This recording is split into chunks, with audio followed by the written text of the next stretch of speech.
was it? Worst weather I've ever seen. You should put some coffee on. It'll warm you up.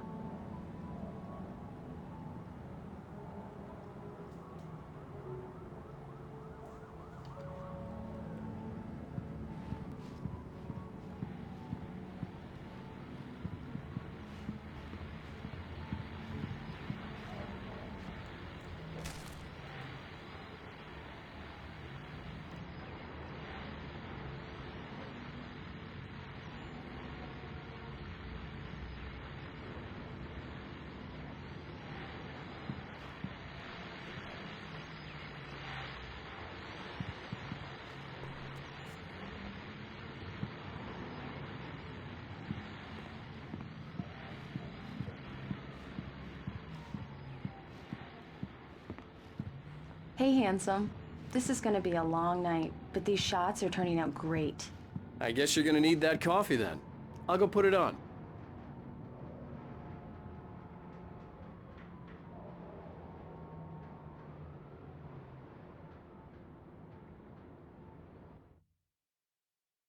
It's true what they say about the fall and the sudden stop at the end. I'd lain here in the snow while the lurid chain of scenes that had led me here kept playing in my head. A rerun of my own private snuff movie. A memory of my corpse. Alone at my own wake. Thinking in metaphors again. The femme fatale was gone. Only a sour taste remained of the kiss that killed me.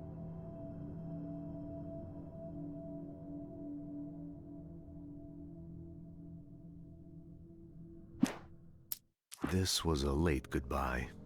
13 years after I'd gotten my revenge, it had finally caught up with me. It had been a long time to bear the pain. My blood painted the snow red. A gruesome slushy dissolved all the scattered painkillers and leisurely dripped down to the sewer, mingling with the bile of the city, becoming one with it. I can see them now. My wife and my baby. Honey, I'm home.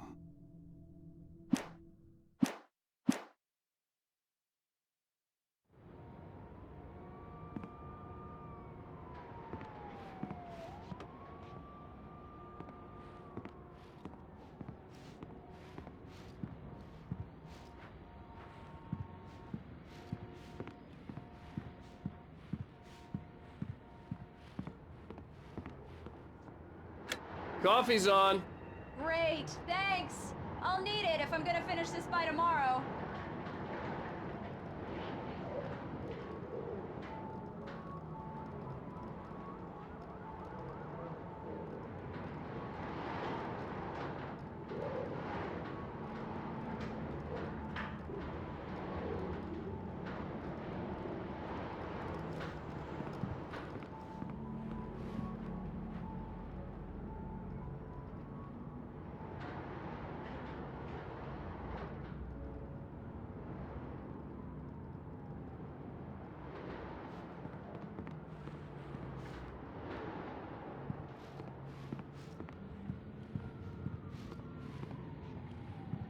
Oh, hey, I just finished those cover mock-ups. They're on your desk. Tell me what you think.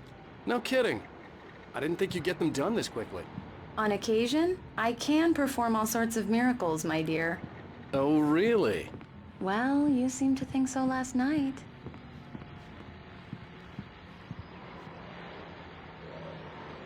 These look really good. Oh, sure, until Barry gets his hands on them. Which, by the way, will happen over my dead body. The last time was the last time. Oh, and speaking of Barry, he called. Alan! Alan, please check the fuse box. I'm right here. I'm on it, honey. Please hurry.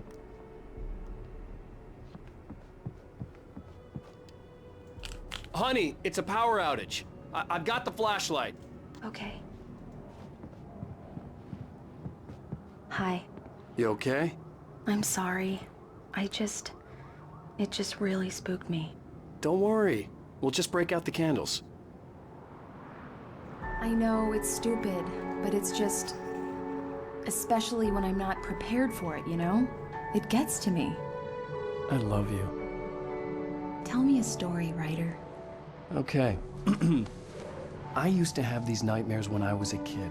The dark really spooked me, too. When it got really bad, my mom gave me this old light switch. She called it the clicker. The clicker, huh? Yeah. If I ever got scared of the dark, I could just flip the switch and a magic light would scare the monsters away. Oh, sure. Here it is. Alan. Maybe it'll help you, too. Yeah, nice story, writer boy. You made that up right now, didn't you? No. Seriously. I love you, even if you are a liar.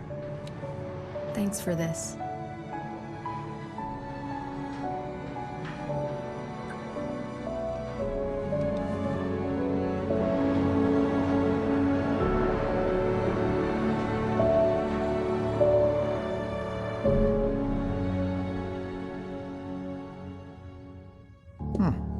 How do you feel, Mr. Wake? Any nausea, disorientation, anything like that? Mr. Wake, how are you feeling? I'm okay. My head's fine. I had to lie about my headache and memory loss. He'd send me to a hospital for tests. I couldn't leave without Alice. Very well. I don't think you have a concussion, but you've obviously been through quite a shock. You should take it easy for a couple of days. Thanks. Well then, Mr. Wake, we're done here. If the pain gets any worse or you experience any other symptoms, you should come see me. I'll let you get on with it then. Sarah, Sheriff Breaker, is waiting for you. She's very good at her job. I'm sure she can locate your wife in no time. Doc Nelson was the image of a small-town doctor. Sheriff Breaker had called him to the station to take a look at the cut in my head.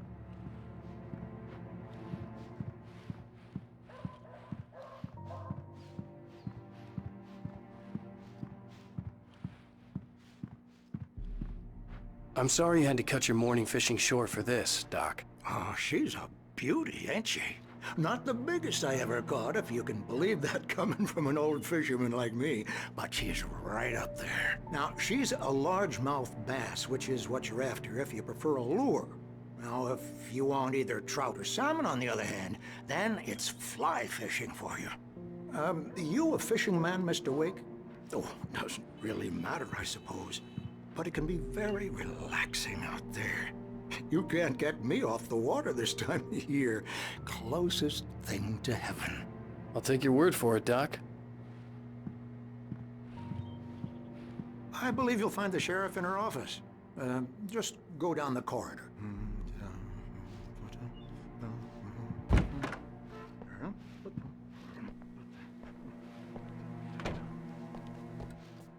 Thank you for testing the lights, Miss Weaver. Everything seems to be fine. I don't have the luxury of being complacent, Deputy Grant. The bulbs will need changing soon. You can't change them in the dark. I'll be sure to take care of it, Miss Weaver. Have a nice day now. Very good. I'll come back later on to remind you, just in case.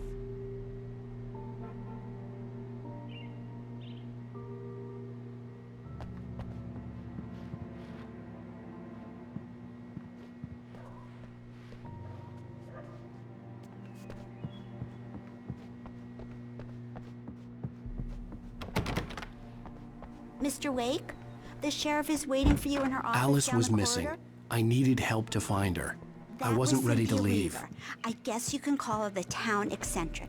She used to be the editor of the local newspaper, but she's focused on, other things these days. She'd fit right in where I come from. As you can see, she's a little obsessed with maintaining the light bulbs of the whole town, refuses to step on shadows, things like that. Come in, Mr. Wake. Your phone's on the desk. The battery was dead. It's charged now. Have you started looking for my wife yet? My men are already on it. Now, can you tell me what happened? I'm not sure. I can't remember. We were arguing. I walked out of the cabin. The cabin on Cauldron Lake? How did you end up at Stucky's gas station? I wanted to tell her what had happened last night, but I couldn't. She'd lock me up. Excuse me. I need to take this. Hello? Alan, please help me. Alice? Stop talking to the law. You'll do exactly what I say if you ever want to see your wife again. Who is this? Go to the back lot. There's a hole in the fence on the left. Look inside the junker. I left a little something there to convince you we're all on the same page here. After you ditch the cops, you're gonna meet me in Elderwood National Park. There's a spot called Lover's Peak. Midnight. Mr. Wake, can I help you with anything? Don't do nothing stupid, pal. We're watching you. I need to get some air. The sheriff said I could go out back. I couldn't go anywhere yet. I had to play along with the caller. Alice's life was at stake. He's one of our regulars. Hey, mister! Hey, can you turn the lights on? The deputies, they won't... Thank you, man, thank you. Hey, you're all right. You're a good guy. Don't let anybody tell you different. You know, I shouldn't even be in here. The cops, they got it. In spite of its human mask, to describe the dark presence as intelligent would have implied human qualities on something decidedly inhuman. Nonetheless, it found the one spot in the diner that was dark enough. Some light spilled into the corridor, ravaging it. But it took the pain. Horrible as it was, the writer would soon fix that. He would be coming to the one place where it still had power.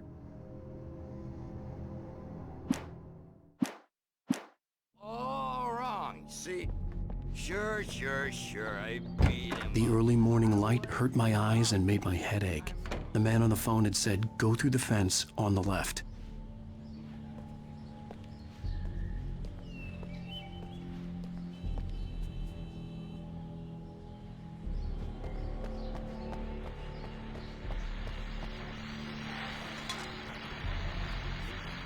Well, folks, it's been another long night, and it's about time for me to sign off for a while. God knows I need my beauty sleep. Just one more item before I go. It's been a busy night for the sheriff's department. We've had a few broken windows, even a report of shots fired on Main Street. Deputies Mulligan and Thornton had to deal with two intoxicated young men who were celebrating the completion of their Deerfest float. Now, folks, we get this every year. I know it's exciting, the big day's almost here, but let's save it for the party and leave the gunplay for the shooting competition, huh? There's no point in getting all worked up yet. The caller had told me to find a hole in the fence behind the police station. There was something for me in an abandoned car.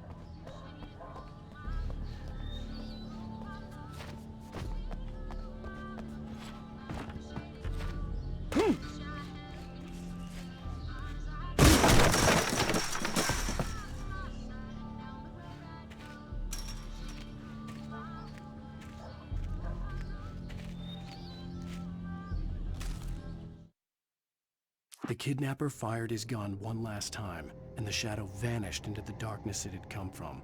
See? Nothing to it, Wake. The thought of Alice in his hands was revolting. We stood on the wooden platform of Lover's Peak, the waterfall and the mountain behind us, the lights of the radio mast blinking red in the heights above. I fought with the urge to take a swing, force myself to speak. Let's cut the act now. Where's my wife?